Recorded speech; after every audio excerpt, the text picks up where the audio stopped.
evening to the regular meeting of Council Town of Oliver, May 27, 2019. I'll call this meeting to order and I'll ask the CAO if there's any late items to add to the agenda. Thank you, Your Worship. We do not have any additional items to add to the agenda for this evening. Seeing no late items, I will call for a motion to adopt the agenda as circulated. Councillor Price, seconded Councillor Schwartzenberger. Call the question. Those in favor? Opposed? Motion carries. Adoption of prior minutes. Adoption of May 13th, 2019 regular open council meeting minutes.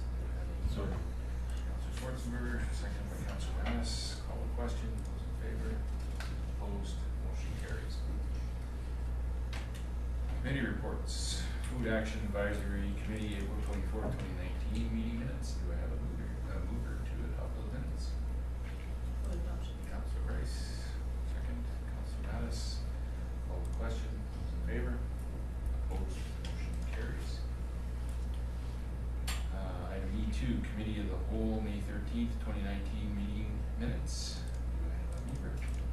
Councillor Rice, seconded by Councillor Schwartzenberger. Call the question. Those in favor? Opposed? Motion carries. Minutes are adopted. And item E3, verbal report from the Chairperson Schwartzenberger of the Committee of the Whole meeting earlier this evening. Thank you, Worship. We had a reasonably short meeting. First item was a delegation from Elliston Corporation and Machial Housing, who are looking to build and operate an affordable housing project at 5931 Airport Street. This is directly behind No Frills, next to the Social Services Building. And 47 units. They're waiting on confirmation from BC Housing on some funding, and then they will be back before council with their plans and zoning requests. The next item was expanded gas tax funding. This year, all municipalities get double their federal gas tax fund, which for the town of Oliver would be another $256,000.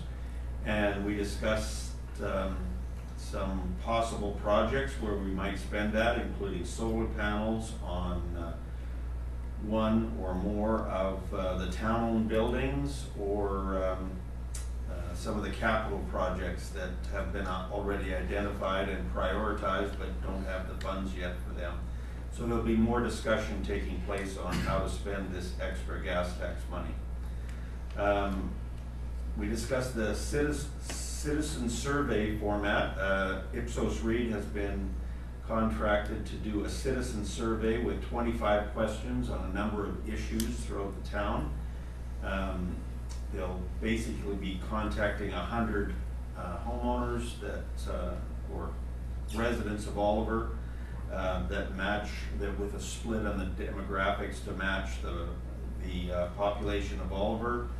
And so you may get a call coming up to answer some survey questions from Ipsos Reid.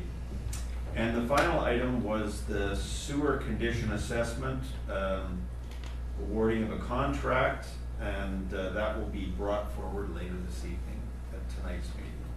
That's it for me. Thank you, Councillor Schwartzenberger. Moving to water matters.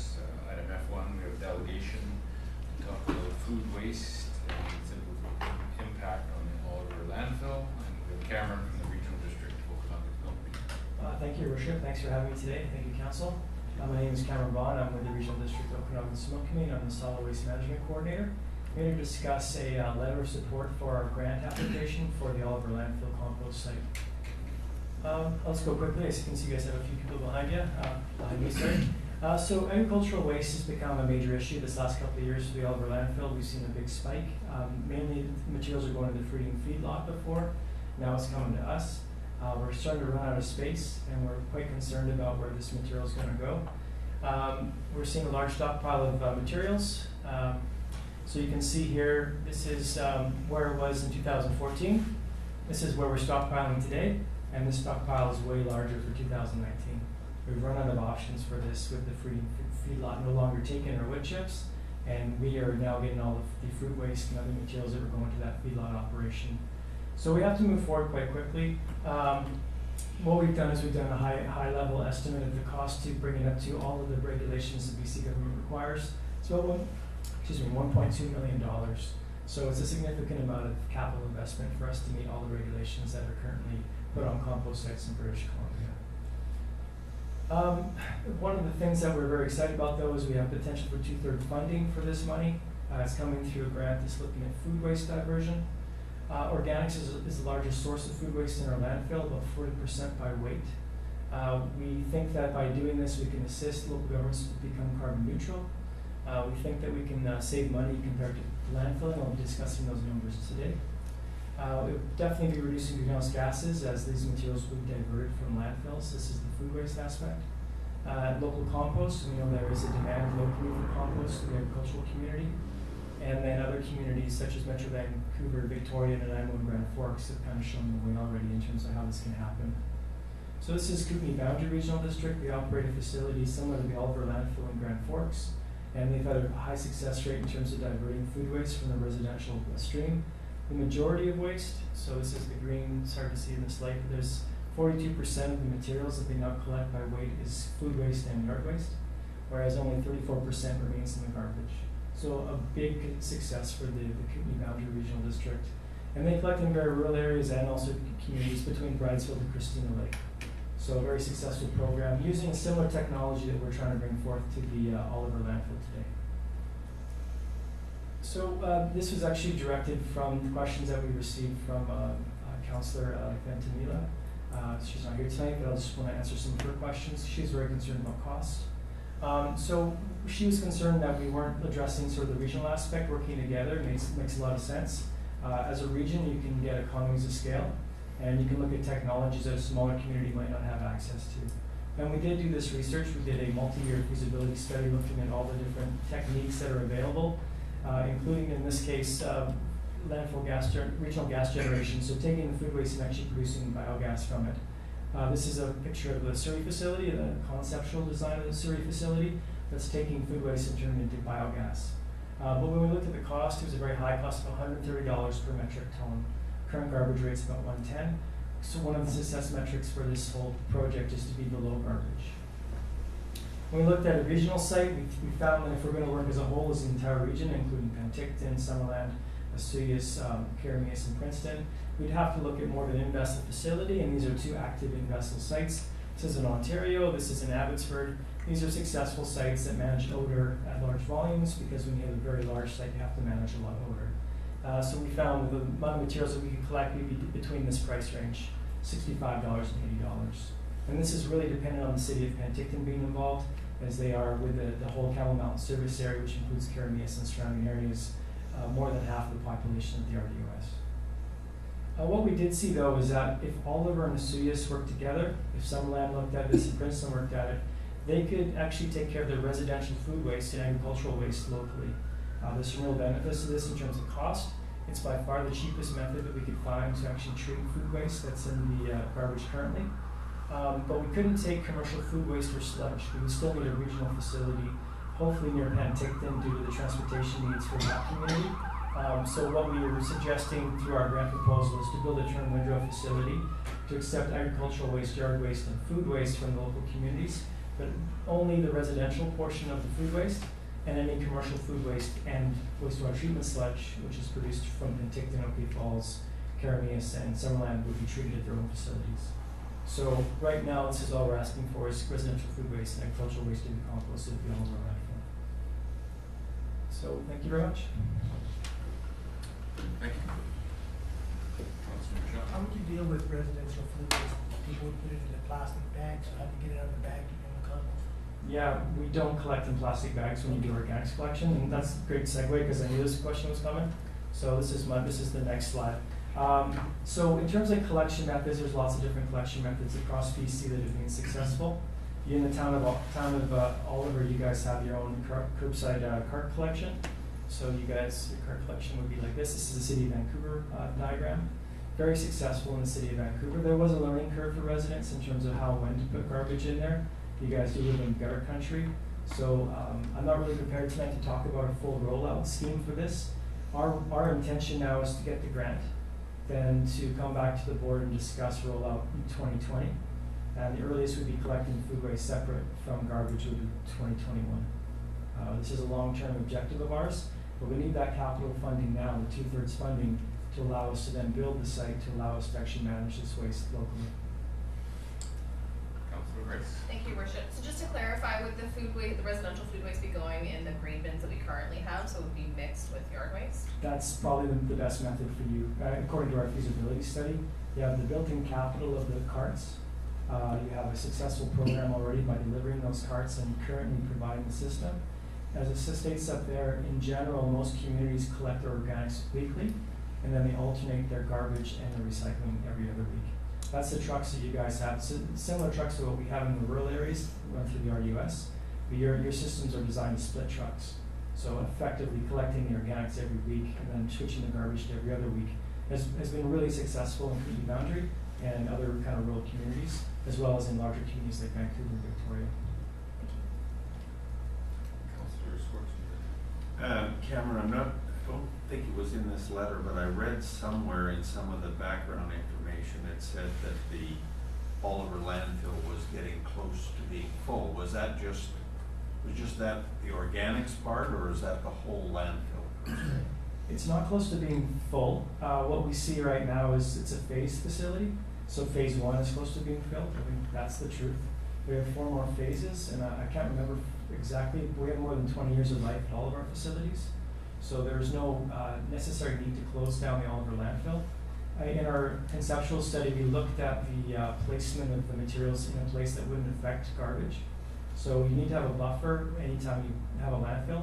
So in the property buffer that we have currently that isn't slated for landfilling, we would then place the compost site there, and there is enough room to site that facility there. One of the other concerns that we will be addressing, and in 2020 we'll be doing a full solid waste management plan. The major issue for Oliver is soil. We're not getting enough soil in to sort of meet the demand of the garbage. So we would like to see more soil come into that facility to be able to keep it open for longer. That is our main concern for that facility, not airspace like other landfills. Thank you. Councillor Mattis. Thank you, Your Worship. Cameron, is this similar to the facility that was proposed in Summerland? No. No, the one in Summerland and the one that we looked at in Merritt Valley was a regional site. It was designed to take all the residential and commercial food waste and all the wastewater treatment sludge. So we were looking at very large, 7-acre and larger properties to site a regional compost site, similar to the this one here. This facility here was our model. So an in-vessel composting system able to take both wastewater treatment sludge, food waste, and even then, we didn't actually talk about this. We were looking at siting, we weren't trying to make demands on the District of Summerland, but our questions there were, we have a big piece of land. They had over 20 acres of idle land right beside their landfill, which was essentially, they couldn't do anything in that property because the landfill was so close. So we felt this was a benefit, and the mayor felt it was a benefit as well, but council went against that decision. And the one in Merritt Valley would have been identical to that again, but we were looking at wastewater treatment sludge for the city of Penticton and Okanagan Falls, we should do there as well.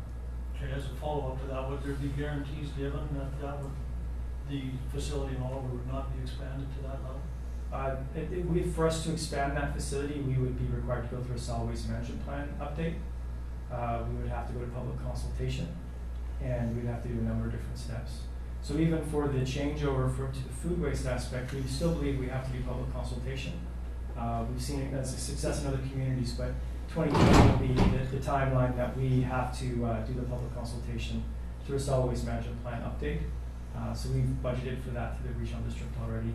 That'll be a major update looking at all of our landfills, all of our collection methods, and these different options will have to be on the table at that time. But no, there's no call for that at this time. The board hasn't called for that.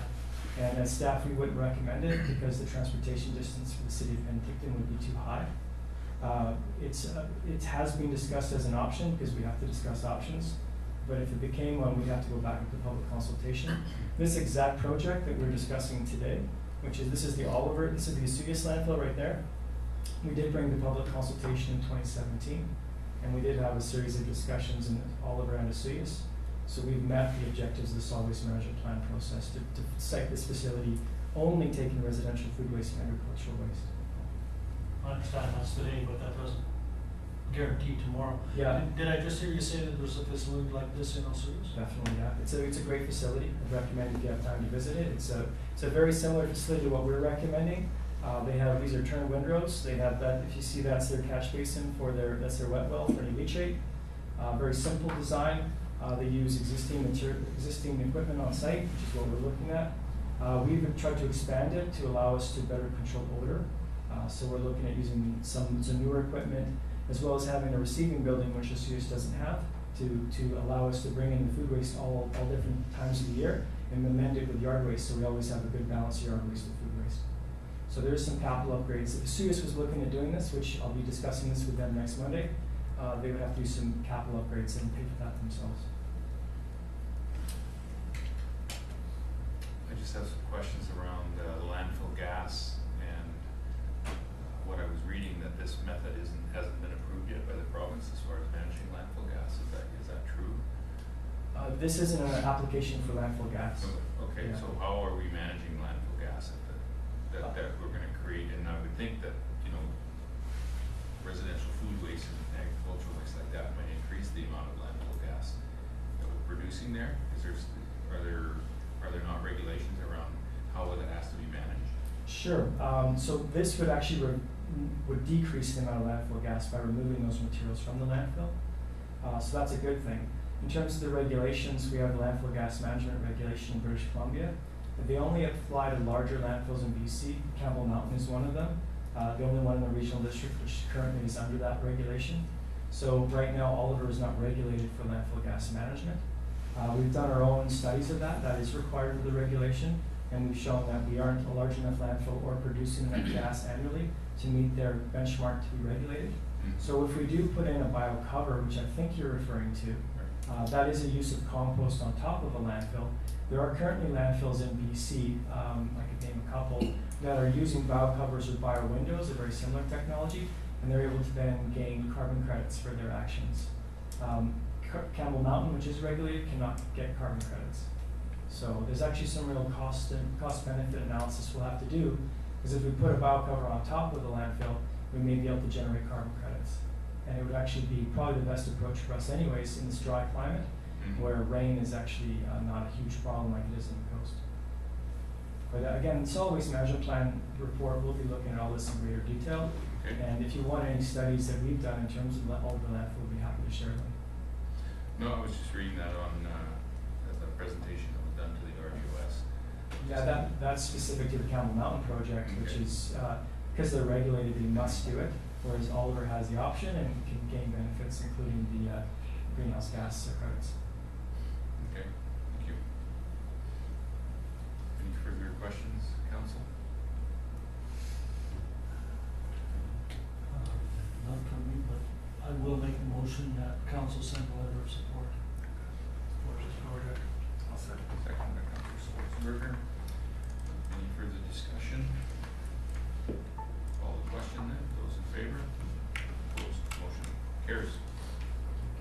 Thank you. We will be in touch as the water service will be discussed with the town of Oliver as well, so, as that's part of our application for capital, if this project goes forward, so there'll be further communication with the town of Oliver on that aspect for sure.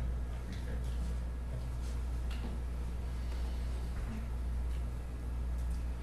CEO. Thank you, Your Worship. That is why I had this delegation go under water matters, because there was a question with regards to supply of water to the Oliver landfill for this project. So, but more information will be coming. Thank you. Moving to item Thanks. F2, Gallagher Lake Siphon report project showing capacity impacting water rates. And I'll refer to the CEO for some comments. Thank you, Your Worship. I will pass this over to Mr. Leahy, and he can go through the information that he has brought together to answer some questions that have been asked by council. Thank you, Your Worship. At the last council meeting, council requested that the staff come back to them with some scenarios as to if we went it alone, or the different scenarios of how much to borrow for the Gallagher Lake Siphon project, repair project that happened in 2016. And the projected cost would, the impact upon the water rates, I started off with my report basically trying to give you a summary overall, just saying, you know, every $1 million that we borrow is going to raise the water rates by about 1.8%. Then I've tried to give that some context. In that, I mean, I go through the background. Where I'm going is like with table 1, for example. Right now, we have approximately 2,600 water connections. And I break down the revenue stream between water sales, the base rate, the parcel taxes, for a total revenue of about $2.8 million. If we borrow at the current interest rate, which was approximately, it's a little less than 3%, the MFA just went out and borrowed, that would mean an approximate for a $5 million would mean a 9% increase in water rates across the board. If we borrowed $5 million at 3%. Obviously, if we do that at 5%, it goes up to 13%. At 7%, it goes up to 16%. If we borrow 10, which is exactly double, those numbers double. The increases go up to 18% for at 3%, 25% at 5%, and 32% at 7% interest, borrowing from the Municipal Finance Authority, and that's where we would borrow the funds from. How the Municipal Finance Authority borrows money is when they first go out and issue the debt, you will be locked in for a 10-year period. And so then at the end of 10 years, they will refinance that money, and that money then, as my memo indicates, is they will refinance it in year 11 for 5 more years, and then subsequently every 5 years they'll be doing that. As I indicated, the spring issuing went out at 2.66% for a 10-year period. I've never heard of such low interest rates in my time here in British Columbia. It's just phenomenal. Another question that was asked was the borrowing capacity. Does the town have the borrowing capacity to take this debt on? The simple answer is yes. At the end of 2018, our amount that we could borrow, our debt servicing liability capacity, is what the provincial government terminology is approximately $1.3 million. If we took on $10 million, and I'm saying worst case scenario, we will be looking at a 3% of $510,000 annual debt servicing, 7%, 5%, $700,000, $710,000, and 7%, $910,000. In all 3 of those scenarios, at 3, 5, and 7%, we do have sufficient borrowing capacity. Obviously, at 7%, the capacity gets lessened. But the one thing to keep in mind, how the calculation works, as I indicated, is the limit of annual debt servicing is established at 25% of municipal revenues. So the more you borrow, the actual more capacity you create. So because all your municipal revenues go up as well. So you are creating more capacity. So it's very difficult to attain debt servicing capacity. The impact, and this is always one that everybody always will, what does that really mean to my water bill? Like I indicated previously, we have approximately 2,600 water connections, and they receive a base charge, we have a metering charge, and then we have the parcel tax. And once again, at a 5-year, at 3% interest for the average resident, it's going to be $98 a year per annum. 5% interest rate would be $136, 7%, $175. So that's borrowing $5 million. Borrowing 10, it just doubles it. So you can see now we're going to go from 3%, $196 annually, 5%, $273, and 7%, $349. Now, the one thing I will caution though, this is just the debt servicing. This isn't taking into account any other operating costs, whatever happens in our water utility. This is just straight borrowing for this project specifically. So with that, that's my report. Thank you, Your Worship. Councillor Machial. Number of questions. Okay, on table 1, for example, okay, rate increase is 9%. That's one-time hit, or is that 9% annually for a number of years? No, it'll be a one-time hit. One-time hit, okay. Also, you. But it'll keep at that base, right? You know what I mean? Yeah, I The know. rates go up 9%. Then they stay up 9%. Yeah. But you don't have another increase in that. That's correct. The 2.66% that you mentioned, which is really low right now, would that be locked in, or do they review that every 3, 4, 5 years? It would be locked in for 10 years. So you can lock that in for 10 Yeah, years? and right, I use 3% just to be conservative. That's what I'm guesstimating that we've just already went, well, in the fall would be the next issue. So if interest rates climb quite a bit within 10 years, you're still only paying 2.66%? Correct. Okay, But at the end of 10 years, they're gonna refinance that, I understand. right? Yeah, so I'm just thinking if we end up making a decision down the road as to how we're gonna approach this, that, you know, if you wanna take some of the risk out of that, you can increase a little more and have a cushion so that you pay your debt down at the end of 10 years. That's one way to approach that. Yeah. If you're really worried about an interest rate squeeze at the end of 10 years. That's it for now. Doug, when you say debt servicing, are you talking principal And interest. and interest? Okay. Yeah, and that's for the entire town, keep in mind. That's just not for the water system. That's for any other projects that are going on. One other question out of that question. At the end of 10 years, how much of the principal will you get paid down? Do you know? Is it like a mortgage where you pay very? I don't have that with me, but it would be, yeah, I could get back to you with that. Sorry, I don't have that number off the top of my head. Yeah, if you can get that number, Yeah. because of what I just mentioned a minute ago, which was if you can get this really low interest rate, maybe you increase it a little more and you start putting money away. Well, So that you can pay down your mortgage much quicker, in other words? yeah, I You take believe, the risk of the interest rate. I used a 30-year amortization for this project. Right, You know, you could also, obviously, if we shorten the amortization, the debt servicing increases, so these numbers, you know, your ratepayers would increase as well. It's a little different than a mortgage because this is a sinking fund, the MFA, and I've mentioned this before.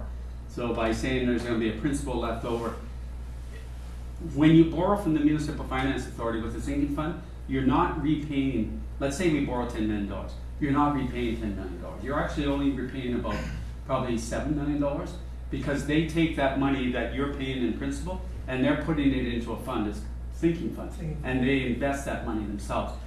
The hope is, and that's why they charge a capitalization rate of 3%, is at the end of 30 years, you're gonna have a surplus. That's the hope. And then they'll stop payments, let's say in year 24, 25, and you'll get whatever surplus is left, and they'll shut the payments down. That's the advantage of a sinking fund. Councillor Mattis? Through the chair, or through the mayor. Doug, if we were to go higher than 9%, as Councillor Machial was saying, say we went to 11%, we banked that other 2% over the 10 years, does the MFA allow a bulk pay down at the end of the 10-year period? Yeah, you certainly can. We'd have to, when they refinance it, we can certainly utilize that money to pay that principal back down, and yeah, it's definitely possible. My second question is in our long-term capital plan, not just for water, but for general operating and long-term capital, I didn't have a chance to look, do we have any plans to borrow other funds? I'm just trying to go through them, pardon me? Well, the fire truck, but Five-year plan? whether we borrow or we use the reserve for that, Yeah. I think we planned reserve. Probably, when is our policing? Is that 2022 our plan? 23.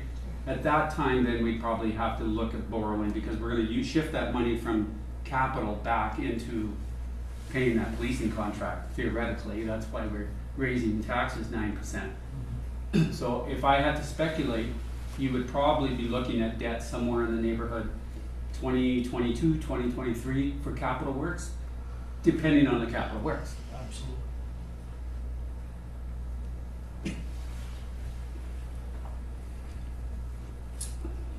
Well, thanks, Doug. I think that's pretty comprehensive, some good information. I think council's gonna have to wrestle with this one and figure out what they're gonna do. We do have some irons in the fire as far as potential funding sources. We also have some provincial funding that we don't, we have to be careful we don't hang on to it forever because it could disappear at some point in time. I believe strongly that we need to make a decision on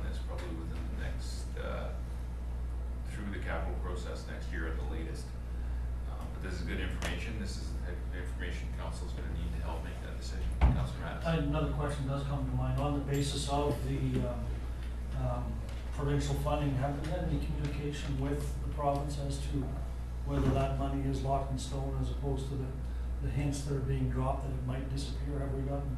I have Any not word had from that you? opportunity to have that communication with them as of yet. You haven't or have? I have not. I think we should. We should find out. It'd be nice to get that in writing, I mentioned that one last way or time. the other, yeah. It is on the list to do. It was provided Yeah. last meeting, and I'm sorry I was away for a No, week. that's quite all right. Seeing no further questions, call for a motion that council receive the chief financial officer's report on the Gallagher Siphon project. Councillor Price, Councillor Schwartzenberger. Any further discussion? Call the question. Those in favor? Opposed? Motion carries. Thank you.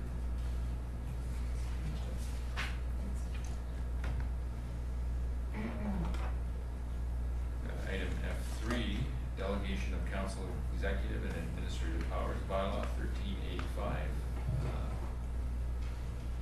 Corporate officer, deputy corporate officer. Sidhu. Thank you, Your Worship. This report is before you to introduce the delegation of council executive and administrative powers bylaw 1385. It was discussed at the May 13th meeting, and it was requested that the bylaw be amended to allow for bylaws, budget, and water items not being dealt with at the committee of the whole meeting. So the proposed bylaw for council's consideration provides the committee of the whole authority to consider meeting items and vote upon without the need to refer to a regular council meeting. If you go down into the bylaw, the third whereas clause does indicate, with the exception of bylaws, budgetary, and water matters, the council of the town of Oliver desires to delegate its executive and administrative powers to the committee of the whole. And then on item 2, after the now therefore, it says, with the exception of bylaws, budgetary, and water matters, all of the executive and administrative powers of councils are hereby delegated to the committee of the whole. So the recommendation in front of council is that council give first, second, and third reading to the delegation of council executive and administrative powers bylaw 1385, and that adoption of the said bylaw be scheduled for June 10th, 2019. I'll move the proposed motion. Do I have a seconder? Seconded by Councillor Mattis. Any further discussion? Seeing none, I'll call the question. Those in favor? Opposed? Motion carries. Moving to reports. Report from Water, Councillor Sidhu. Thank you, Chair. I don't have anything to report. Okay. Councillor Machial. Just the afternoon meeting, Your Worship. Thank you. Well, let's move to delegations and petitions. 6569 Lakeside Drive. Ken Hagan, resident from Arbor Lane. Here you can come and speak to council. Thank you, Your Worship and councillors. I'm here representing the group of owners, Arbor Lane at 6583 Lakeside Drive, and our units overlook the property at 6569 Lakeside. As long as any of us can remember, there's been a continuous construction site there. He makes progress, but nothing ever gets finished. The house is clad only in house wrap. It's surrounded by excavations, and surrounding that, there's piles of rubble and rubbish and derelict cars. We have no idea how he accesses his house, as there are no stairs to any of the main level doors, and we're concerned that emergency services would also have difficulty in the event of a medical emergency or fire. We don't know whether he has permits because he doesn't display them, and we would wonder why he's being allowed to start new phases of the project when he hasn't completed the last one. In 5 years, I've seen no positive progress. I've had formal meetings the senior staff, and nothing has changed. We believe that the town has adequate tools to address the problem, and we're wondering why, if the regional district can start cleaning up unsightly properties, why the town of Oliver can't. Thank you. Thanks, Ken. I guess I would ask the CAO if there's any history that you can share on this property. Thank you, Your Worship. I was just asking the Deputy Corporate Officer to provide me with some information on this file because I knew that question was going to be asked. Diane's been the one that has the history on this file. I know it's been going on for a while. We have been in contact with him on a number of occasions, with the property owner on a number of occasions over the last little while. The building inspector and the fire chief have gone in and inspected the building. And that was actually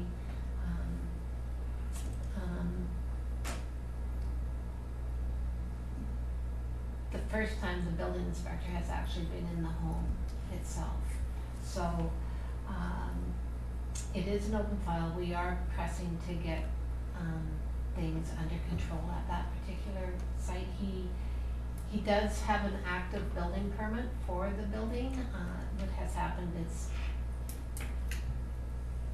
extension was issued on March 1st, 2018, so he has 2 years from that date to close that file off, or he can ask for another extension. The one item that we've noticed is our bylaw does not have that ability in it. It's very silent on the reissuing of a permit on a constant basis, so it's something that we will have to look at under our when we're looking at the new bylaw to make sure that we do put some sort of regulation in that you can only have a building permit renewed so many times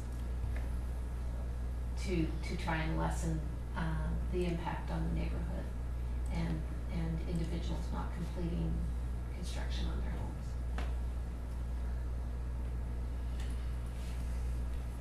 Is there anything under the nuisance bylaw that could be used to have this place cleaned up?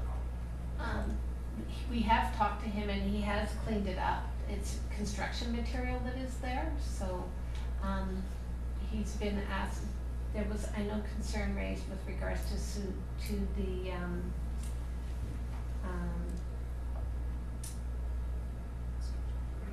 rebar. Thank you. And there has been conversation with him with regards to that. I'm not sure exactly what the direction was given with regards to that, but what I can do is provide you with that additional information on this file tomorrow once I get into the actual complaint in the system. Councillor Schwartzenberger?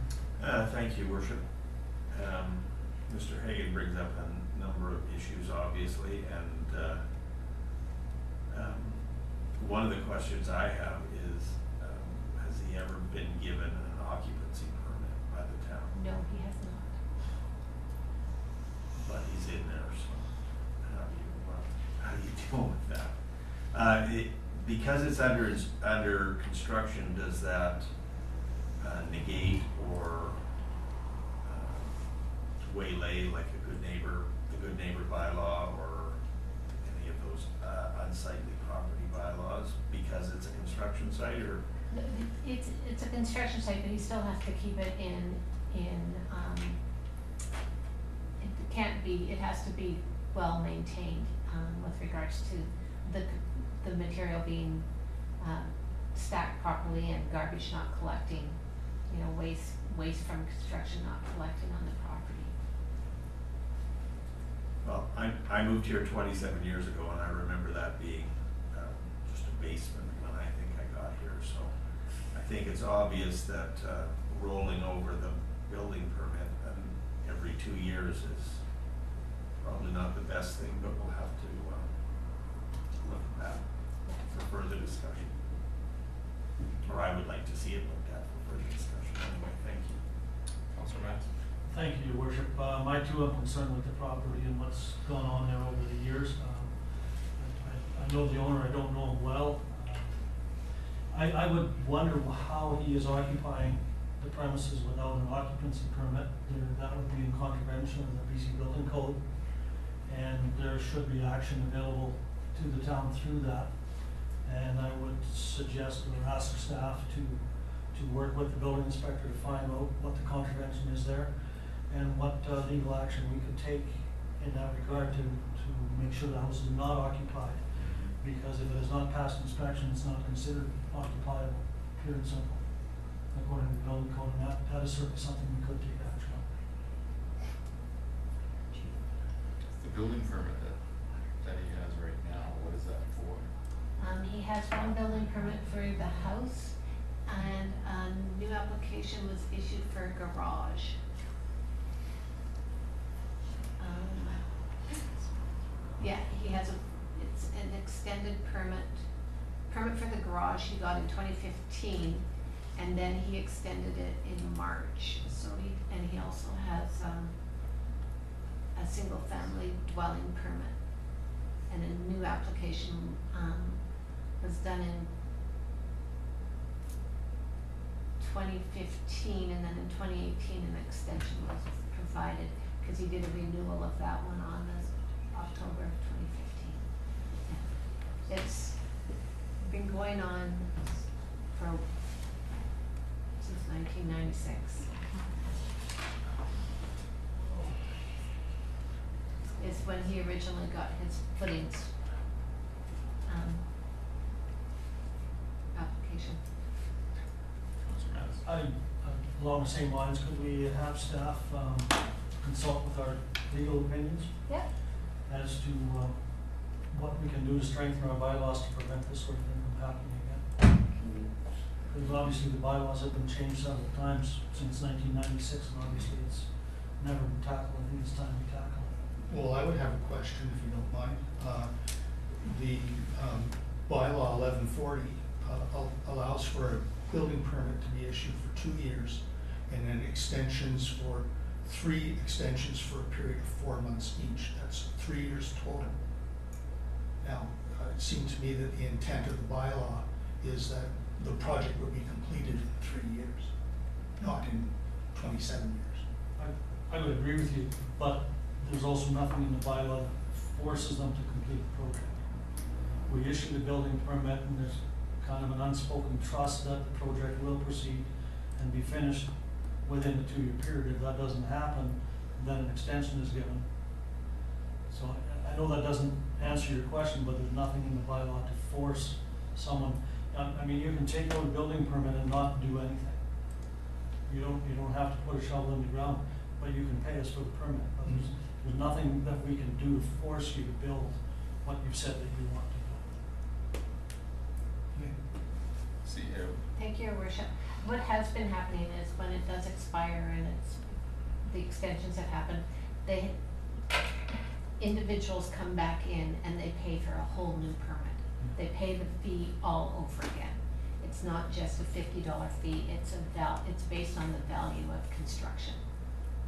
So it's like a brand new permit that's being That's issued out. what's happened here. Yeah, I would think something under occupancy might be an angle. Yeah. For sure. I mean, it's one thing to start a project and have it sit there for like that condominium project on Meadows Drive that people are finally living in now. That took 20 years. That took a long time, but nobody was living in there. Well, it was, they had an occupancy permit, so that's something that we can look into for sure. Is there any further comments?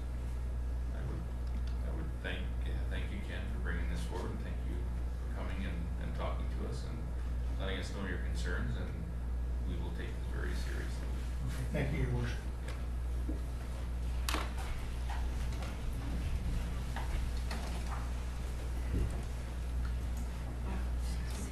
CEOs? Thank you, Your Worship. We would appreciate if we could get a motion with respect to having staff work with our legal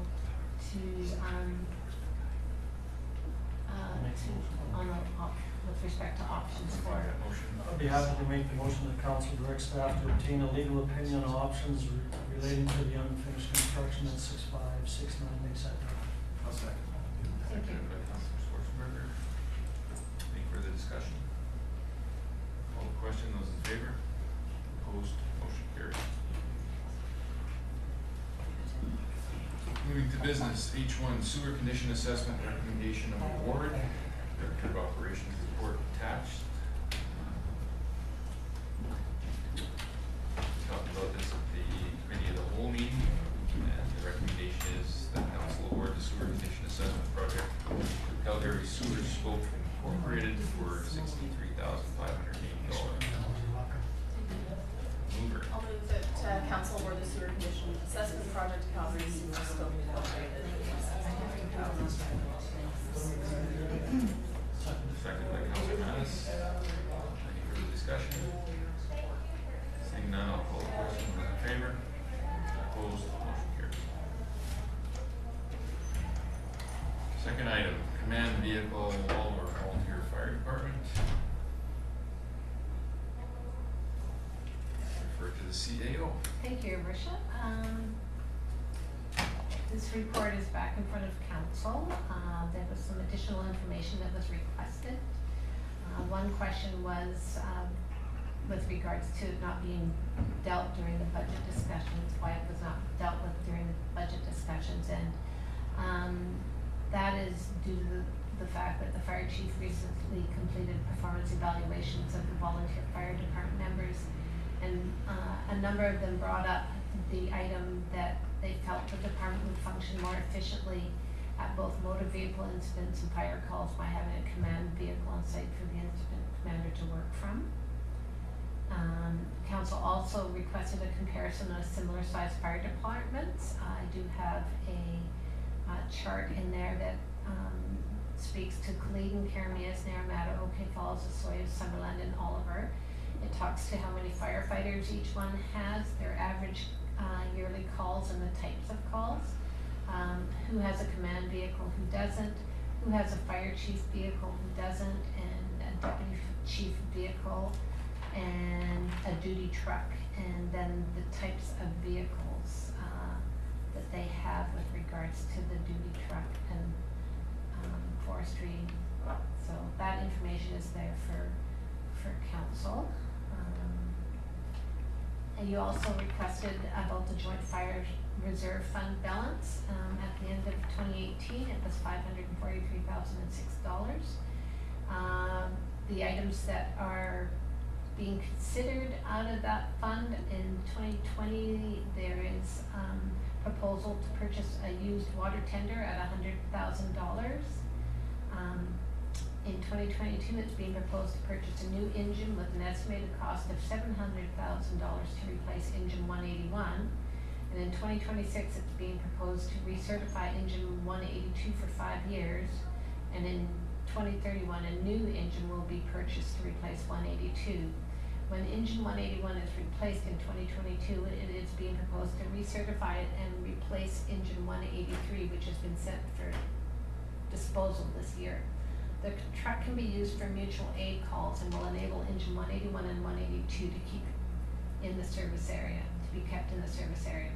It's also being proposed that engine 183 be placed in the forestry reserve, which will or could generate revenue of $5.25 an hour when used by the province if they require it.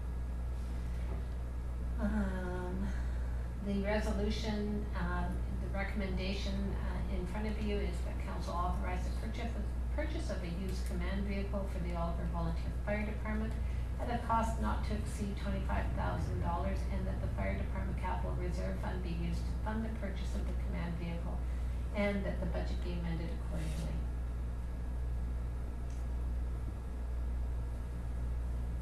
Questions, council? Comments? I guess I'll start it off.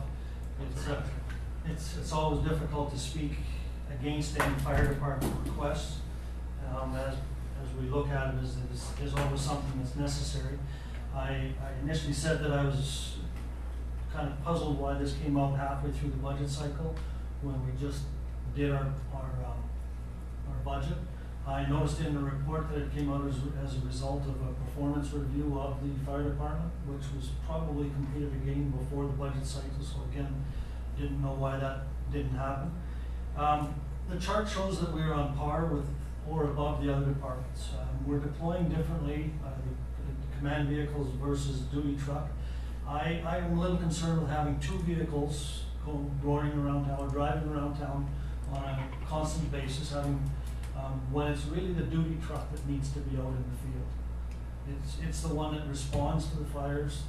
The other truck, if we determined that it was the right idea, could be kept at the fire department where the chief would pick it up. I don't think he should be responding to fires or calls in his own vehicle. He should be going down and getting and arriving in a proper fire vehicle, just from a safety perspective.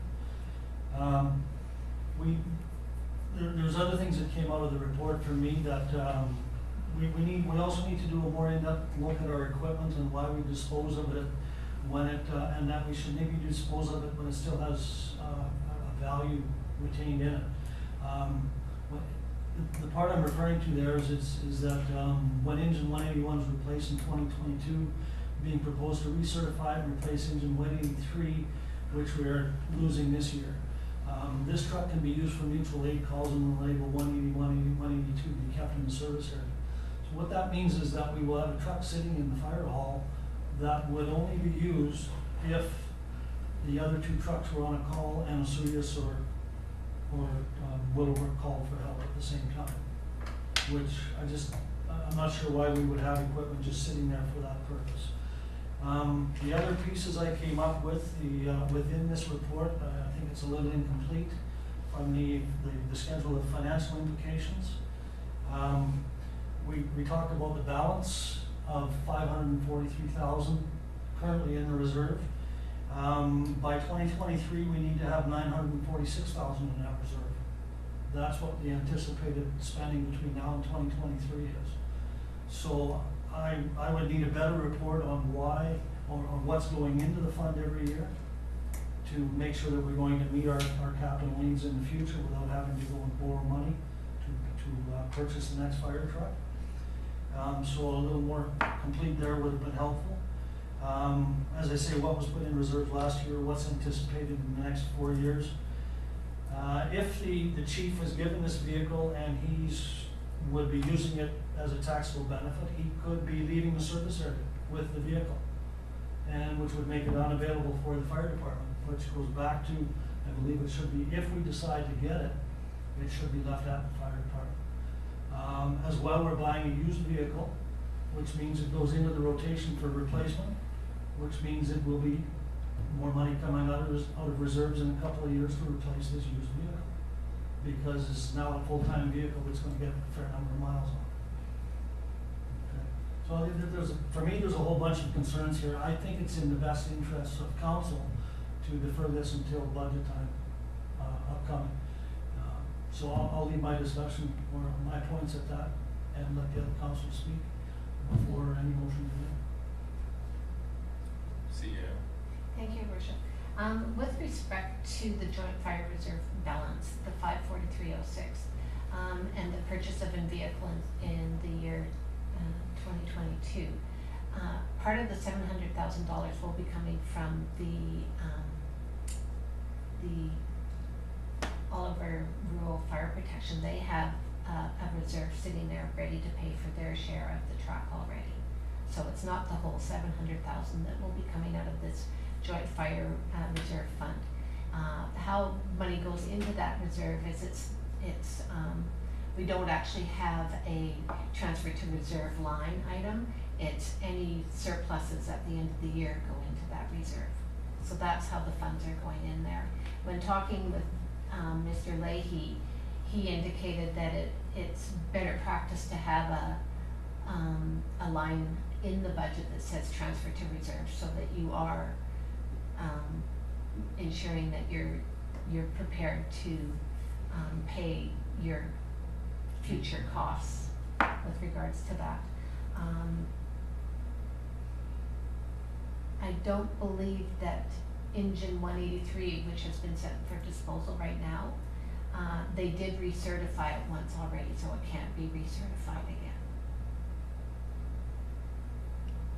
And, the discussion with the completion of the performance evaluations, that was just completed and it was after the budget had already been passed. So that's the reason why that information is. And there's a number of options that I've given you, and one of them is that you can delay the purchase of the command vehicle until 2020. Thank you, Your Worship.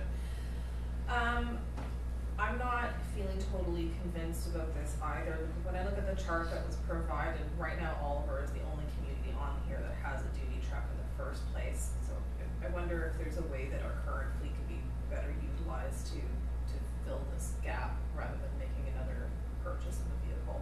I wouldn't be in support of purchasing it at this time, but I would revisit it in 2020 and perhaps we'll have more information at that time. Councillor Schwartzenberger? Thank you, Your Worship. I agree with both my council colleagues here. I think, you know, the duty truck, we're the only community with a duty truck. It goes automatically to any call, and perhaps it could be, you know, refurbished to be a duty truck / command vehicle. I don't know what would be involved in that, but I'd certainly like to hear from the fire department on that. And I agree, I think we should wait until the 2020 budget discussions and have the Rural Fire Protection Branch and the chief come to us with kind of their, you know, their sales pitch for a new vehicle, or, as I say, maybe refurbishing the duty truck to be both a command vehicle and a first response truck. CEO? Thank you, Your Worship.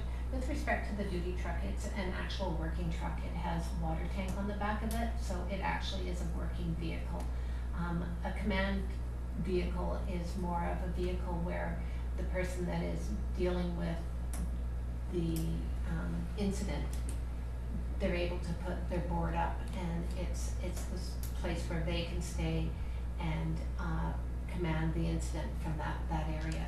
So the duty truck is a working vehicle, and although it says no command vehicles for other than Naramata, I do believe when the types of vehicles that they're talking about is those are the ones that go in similar to our duty truck, that go into like they have a forestry truck, and it's very similar to what our duty truck is.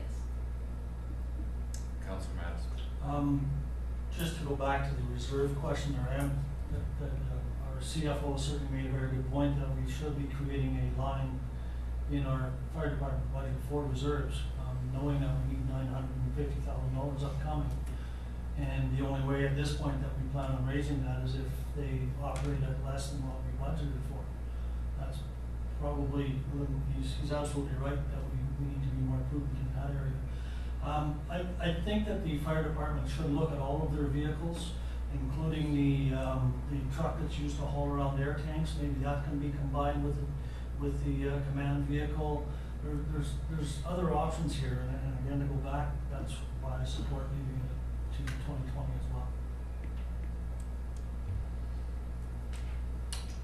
Well, I will make some comments as well. I do think that a command vehicle makes a lot of sense. I see only a couple of municipalities or rural areas, Naramata and Summerland, have command vehicles. There's 2 out of 7 that don't have chief vehicles, which we don't have.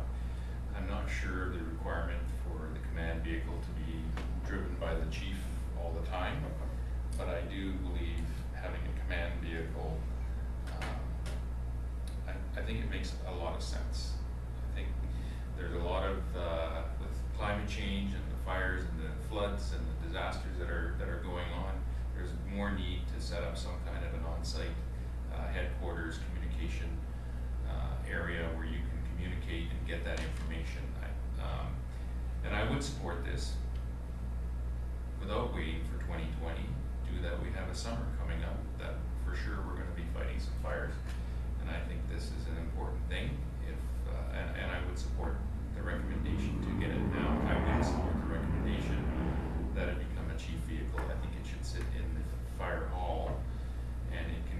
the site by the fire chief or somebody responding to a call. And those would be my comments. CEO? Thank you, Your Worship. I did want to provide you with one more bit of information that I did not put into the report, and I'm sorry that I was remiss in putting that in there. But if the fire chief is not on, like, if he's away on, it would be the deputy fire chief that would end up with the command vehicle. It would not per se leave the community.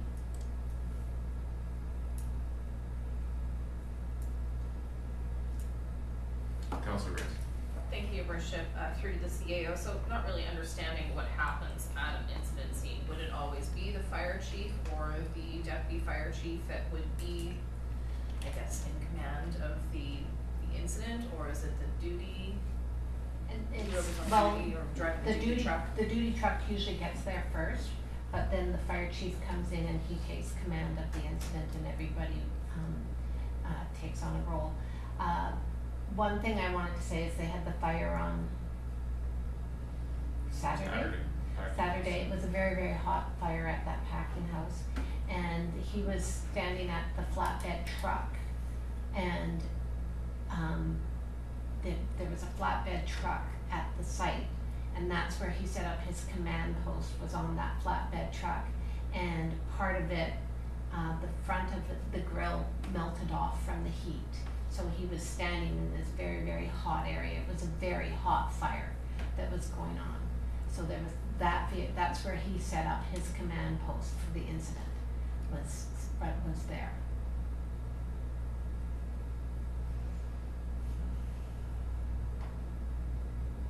Councillor Madison. I appreciate everything that's been said, and I understand that we've operated without a command vehicle for the duration of the existence of the fire department. On that basis, I would make the motion that council delay the purchase of the command vehicle until budget discussions in 2020.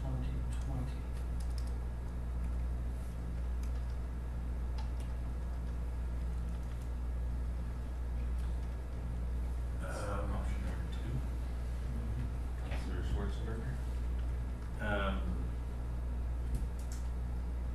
Well, 2020 sounds like a long time away, but in actuality, the budget request from the fire department comes in, right after the summer in October sometime. So, and we would, I think, look at it then and then just go forward with a number. So it's not really waiting till 2020. It's the budget discussions for 2020. So on that basis, I'll second the motion from Councilor Mattis.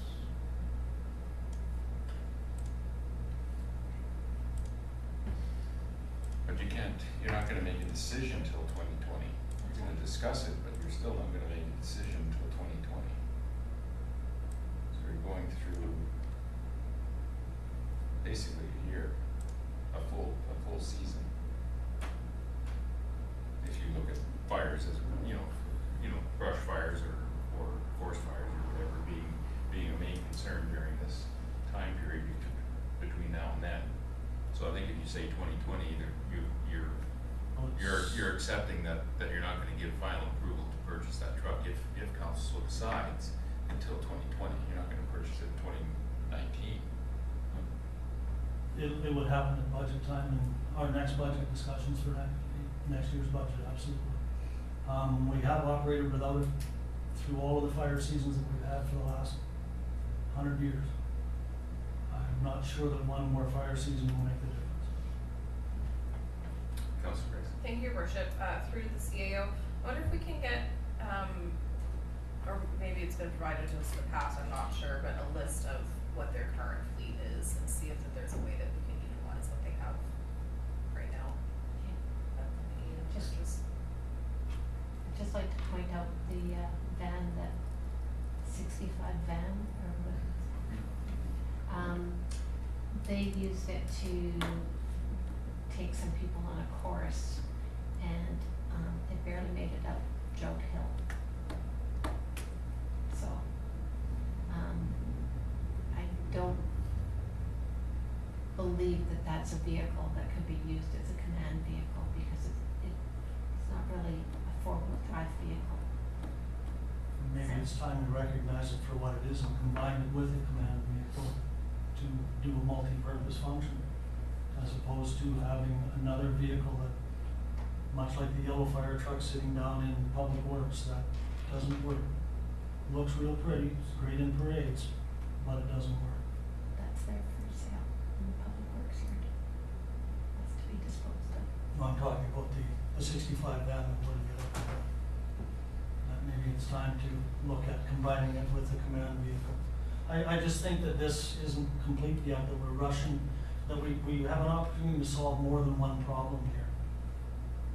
And if you came back to me with something in between now and the budget discussions that solve the 65 van problem, that won't go up a hill and solve the command vehicle problem, I would probably be more supportive of it. But I just see us adding another vehicle a used vehicle to the fleet that's gonna cost us more money as we go along, and then in 3 years or 2 years, when we put a bunch of miles on it again, we're gonna have to replace it and go into those reserves that we have no idea, because of the way that we've been doing the reserves, whether there'll be enough money there to meet all of our needs. There's a bunch of problems here that need to be solved, and I don't think that rushing out and purchasing this particular vehicle is the correct answer. See you. So, I did hear a request from Councillor Grice to provide her with the current fleet information. Would you like to do that as a separate motion after this one that's been moved and seconded already? I was just gonna say, It wasn't my motion, so. no, I know. it was just a question. I'm wondering what type of information that we're going to want, or council's going to want, a budget discussion to be able to make a decision on this that they don't have today. And instead, if we need more information, then we can identify what that information is. Why do we not just ask for that information now? This is a purchase that's not gonna affect budget. It's coming out of a reserve. So financially, I think it's not that big of a deal, as long as the reserves, which are indicated here with funding from other reserves, that we have enough money to buy what we need as far as fire vehicles. But why don't we just ask for that information instead of waiting till 2020 budget? Councillor Mattis? We don't have the information in front of us to tell us that the reserves are sound.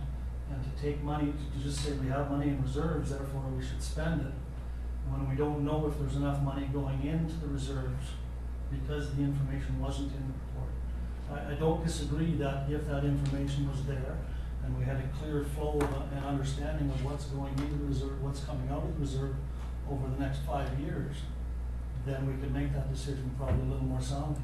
But just to say that the money's in the reserve, that's like saying there's $1 million in the water reserve, let's fix it now.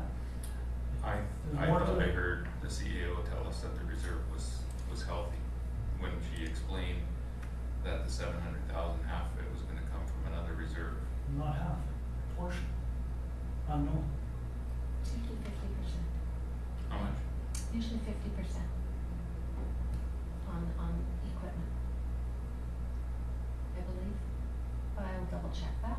I don't know what else, like, I can provide more information, but I've provided you with the costs that, are going to be incurred up to 2026 with regards to vehicles. 'Cause it's- Councillor Schwartzenberger? Yeah, maybe you could just clarify, the CEO can clarify for me. I thought the joint fire reserve we, was the total money of no, Oliver Fire Protection and, no, this is our joint fire reserve fund. okay. It's the town of Oliver's, the Oliver Rural Fire Protection has their own, they tax people, every year with regards to fire protection, and they have a reserve, they have money sitting there ready to buy that truck, their share of the truck in 2026. Okay, well, And that, if I may then, your worship, that kind of brings me to a different point then, is, as this would be a vehicle used for both the Oliver Fire Protection District and the town of Oliver, And shouldn't both of those entities be paying for the command vehicle? CDAO. Yes, thank you. As I indicated that it's called the Joint Fire Reserve Fund because we do collect funds from them on a yearly basis to provide the fire protection, and any funds that are left over Go into their reserve? no, they don't go into their reserve, it all goes into this reserve. So that's why it's called a joint reserve fund, because part of the funds that go in there are funds that they've provided us for a service that all the funds have, it's a surplus from the prior year. So there is a town-only reserve fund, and I didn't put that in there, and it's at $25,000. But I put in the joint reserve fund because that's usually what, the other one I do believe is just been earmarked for in-town fire hydrants. Oh, the 25,000. Yeah. Councillor Madison. Again, to me, I looked in our budget and it showed $946,000 in capital expense by 2023, which isn't mentioned in this report anywhere. Okay, the only number in here is 543,000, of which 100,000 will be spent on a new water or a used water tender, which leaves us with 400,000 against 846,000, with no indication of where the money's coming from. And yet we're being told it's okay to spend it because it'll just magically appear, I guess. I'm not sure. Because the only way that this reserve gets funded is if the fire department runs under budget. And if you look at last year's budget, or the budget that we passed this year, on the recommendation of the fire department, it's less than last year's budget, and less than the prior year's budget. So I'm not sure how we're going to be generating funds to do $900,000 worth of purchases. And I guess if we're asking for more information, that's what I would need, is the money coming, where's the upcoming bills that are going to be paid for other reserves, where's the money coming from to go into reserves, and when's it going to be spent out of reserves? And that's not in this report. I looked, as I said, I keep the budget, I keep a copy of the budget, and that's how I know the $946,000 number.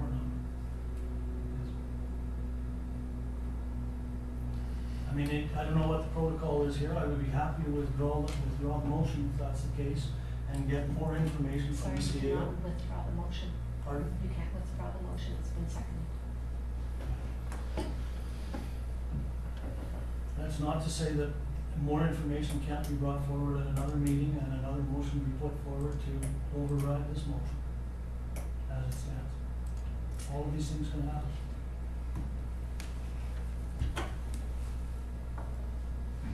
Well, I would like to have more information before we vote on a motion. I think we all have need- to vote on it, but I think we jumped the gun a little bit. I would like to have more detail on the reserve, like Councillor Mattis is asking for. That could give us some certainty around the reserve being not an issue, whether or not we purchase a command vehicle. What is in the Yes. rural protection reserve? Yeah, and what's in the rural protection reserve, and I'd also like to hear what their thoughts are on a command vehicle as well. And what are the rules? They've already said, they'll say yes to anything, so. I talked, in my last report, I indicated that I had spoken with them and they were quite comfortable with having a command Okay. vehicle in the fleet. Councillor Grace. Thank you, Your Worship, and yeah, just to reiterate too, I'd like to look at what their current fleet is and if there is some way to utilize the vehicle that they Better use it. already have. So I would I'd be happy to defeat this motion to get more information, which is I guess what we have to do if we want to wait till next meeting.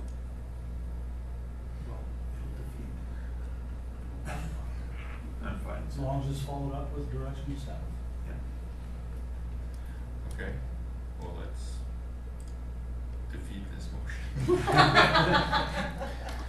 have to Let's call the question, and Don't put that down. then I think make another motion asking for some clarity on some of the information that was provided today, and then add some information on vehicles. I would happily support that motion. Okay. I'll call the question though. Those in favor that council delay the purchase of an Alder volunteer fire department command vehicle into the budget deliberations in 2020. Those in favor? Opposed? Defeated.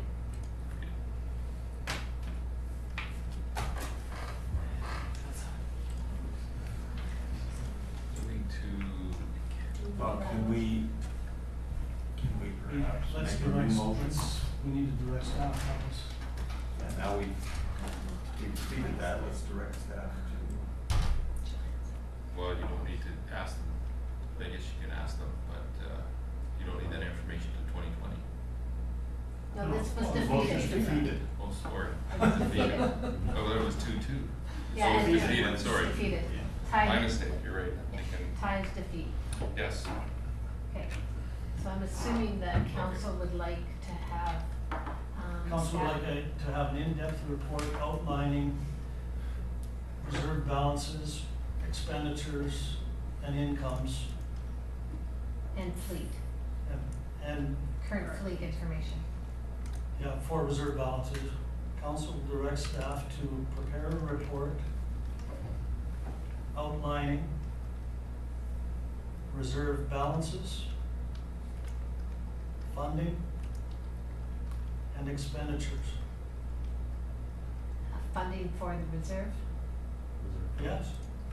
What's the anticipated funding for the reserve? Where's the money coming from? And can we add the rural fire protection fund into that? For both town reserves, joint reserves, rural reserves.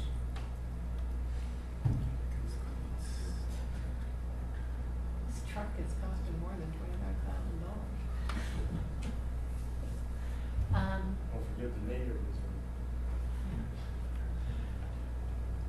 Yeah, they pay. And you're absolutely correct, the truck is more than $25,000 because it's an ongoing investment. All the rural fire protection. Reserve information. I'm just giving you reserve information. I don't think they have to give me everything else with regards to how they collect their money or anything like that. And further, information regarding Current fleet. the current fleet and potential uses thereof. You like that? Sounds legal. It does. Okay.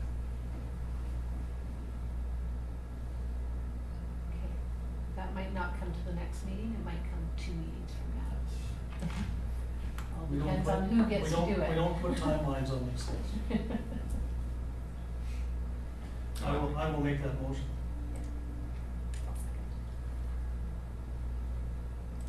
No, I think it's a great motion. We're gonna need that information anyway at the end of the day, regardless whether we get it Yeah. a month or 2 months or 6 months. To make that decision, that is critical information. Any further discussion? Seeing none, I'll call the question. Those in favor? Opposed?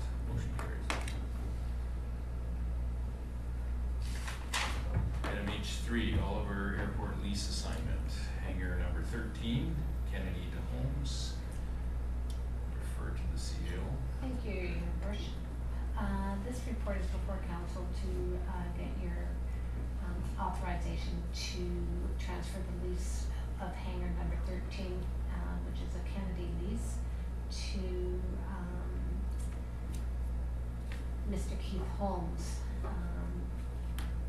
The term of the lease will be amended to a 14-year term from May 2019 to February 21st, 2033. This is part of the lease agreement is that council has to provide approval, consent, for him to transfer the lease over. So the recommendation before council is that council consent to the assigning the Tim Kennedy Airport Hangar 13 lease to Keith Holmes, with all the terms and conditions of the lease remaining the same, except for the term of the lease shall be reduced to 14 years from May 2019 to October 31st, 2033, and that council authorizes the signing authorities to execute the agreement as presented in the corporate officer's report dated May 27th, 2019. Councillor Grace. Thank you, Worship. I'll move the recommended motion. Second. Second by Councillor Mattis. Any further discussion? Seeing none, I'll call the question. Those in favor? Opposed? Motion carries. Moving to correspondence. Refer to the CAO. Thank you, Your Worship. Under council correspondence, we do have an email dated May 17th, 2019 from the Oliver and District Heritage Society requesting a letter of support for funding requested to BC Heritage Legacy Fund to repair and better insulate the museum windows. There is a letter attached that outlines the intended work and that the standards and guidelines for the conservation of historic places in Canada will be followed. Council may wish to provide a letter of support to the Oliver and District Heritage Society Museum and Archives for their BC Heritage Legacy Fund grant application, or you may wish to defer back to staff for additional information, or you may wish to receive and file. Councillor Schwartzenberger. I'll move the proposed motion that we offer a letter of support for their funding request to replace the windows. Second by Councillor Rice. Any further discussion? Seeing none, I'll call. I'll make a quick comment. It's a great project, and the nice part is it's being done by local labor. Nice. Call the question. Those in favor? Opposed? Motion carries. Item I2, we have some correspondence dated May 3rd, 2019 from Honorable Minister Catherine McKenna responding to Council's request for a referendum on the proposed National Park Reserve in the South Okanagan-Similkameen. Have some correspondence dated May 14th, 2019 from the City of Vernon regarding conflict between native mussel protection and invasive milfoil control in Okanagan, and a policy directive number 1902 from Liquor and Cannabis Regulation Grants outlining monetary penalties and license suspension. Proposed motion is that correspondence items I2 and weekly mail be received. So, Moved by Councillor Mattis, seconded by Councillor Schwartzenberger. Further discussion? Seeing none, I'll call the question. Those in favor? Opposed? Motion carries. Moving to reports, council reports, Councillor Schwartzenberger. Thank you, Your Worship. Tuesday, May 14th, I attended the Parks Canada information meeting at the Frank Venables Theatre. Tuesday the 21st, I attended a Parks and Rec meeting. Thursday the 23rd, I attended the introduction of the Oliver Ambassador candidates. And Sunday the 26th, I tried to attend the guide dog walk at Lions Park, but I got there a little late and they didn't have the greatest turnout and they were packing up. But a good effort by the Lions Club nonetheless. Thank you, Your Worship. Thank you, Councillor Schwartzenberger. Councillor Grace. Thank you, Worship. May 14th, I also attended the Parks Canada info session. From May 15th to May 19th, I was in Kelowna with my family at a dance competition, and Oliver was well represented by our local studio. May 23rd, I also attended the Ambassador Candidate Speech Night and Cake Auction, and it was really exciting to see these youth get out there and make these speeches for the first time. You kind of see the nerves and the energy, but there was lots of support from their community and from their families, and very community-minded youth, so that was wonderful. Also today, with my colleagues, was at the Harvest Hut Lunch, and then today's meetings. Let's hand it back to you. Thank you, Councillor Grace. Councillor Mattis.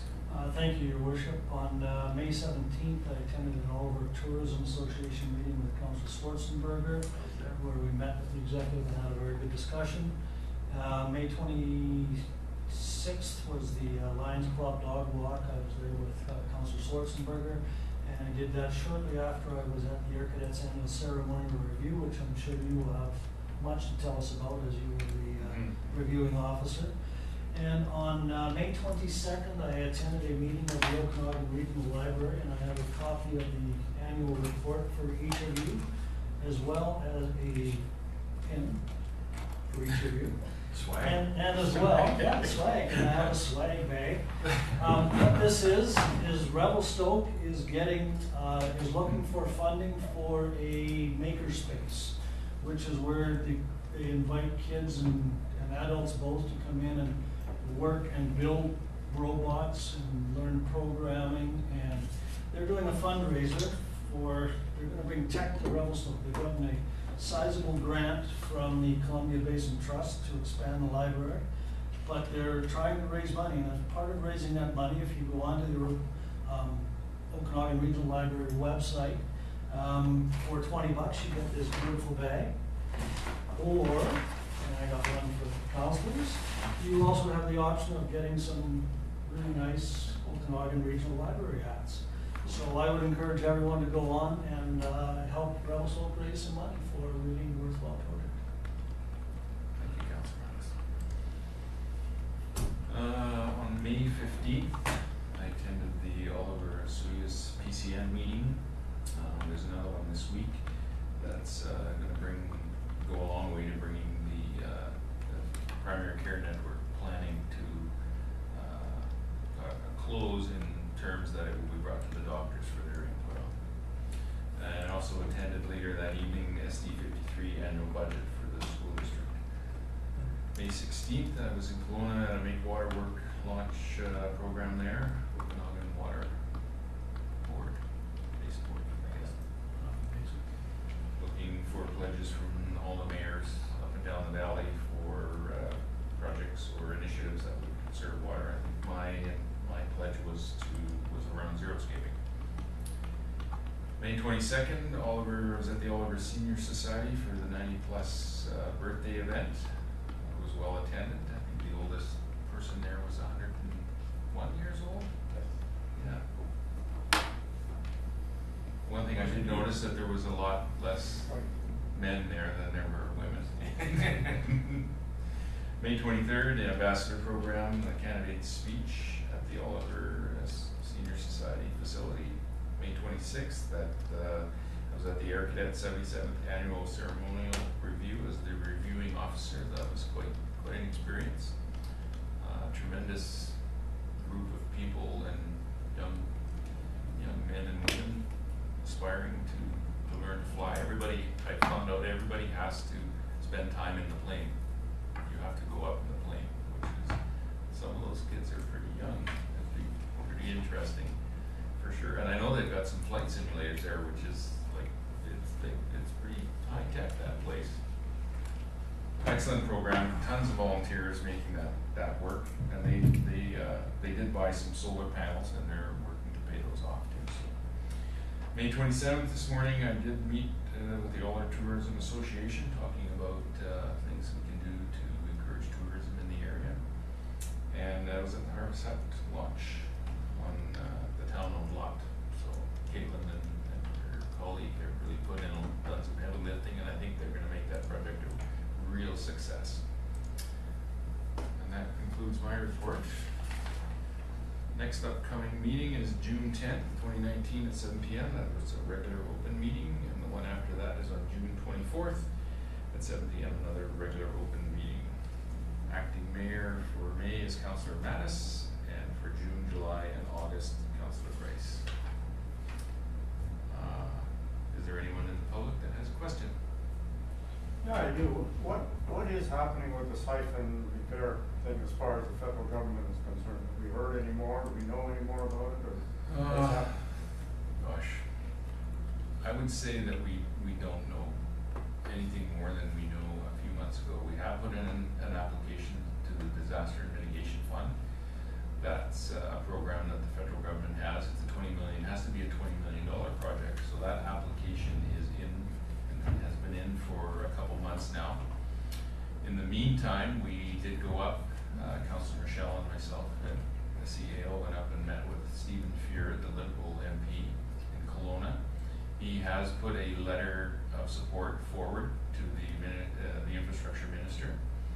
I talked to a fellow this morning. We were trying to get a meeting at the FCM with the infrastructure minister, but he is not going to be there. But we may get a meeting with the parliamentary secretary, and he has confirmed to me that he would get back with some information on what Stephen's letter of support said. Because Stephen, on one of the comments we were talking about, there was a green fund that may be another avenue for funding as well.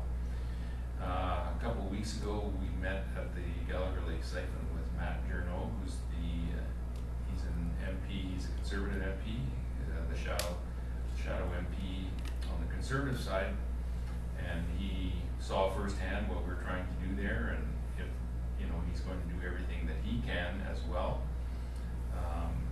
And a lot of this is going to come down to timing.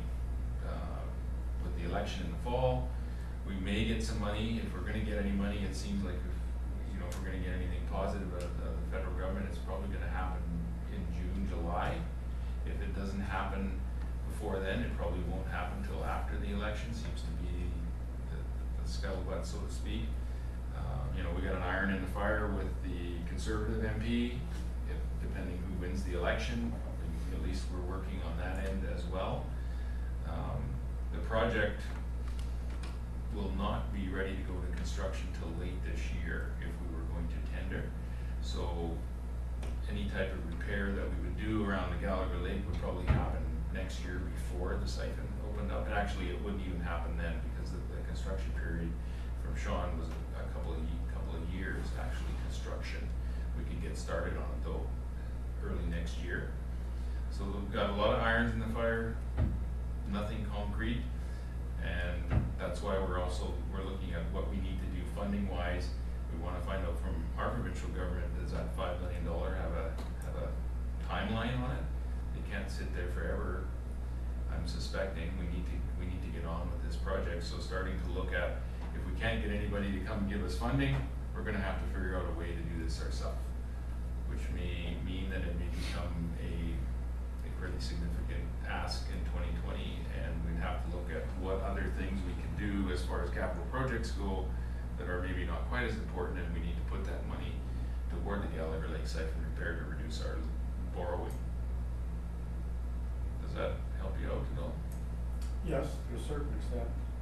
The other question I have is, what happens if we get another rock fall? Well, according to Rick Nodal, we would be pumping water out of the lake into the canal. That would get us in the short term, and we may have some because then now it becomes an emergency. Somebody may actually step up and give us some money, or we would have to get it done ourselves. I think my feeling is we're on borrowed time. When we're out there at the siphon, there's fresh rocks that have fallen, big rocks that have come down there. They continue to fall off of that cliff. It's not, if, it's when. And that's why, I'm asking to have this information brought forward to council so council can start to wrap their head around it. If we can't get any funding for this, we're going to have to figure out a way to do it ourselves. Maybe you have to bring Justin there to take a look too then. Well, if I could get him on the phone, I would. He hasn't returned my calls yet. Thank you. Okay, George. Adjournment. I'll look for a motion to adjourn. Councillor Price, Councillor Schwartzenberger. Those in favor? Opposed?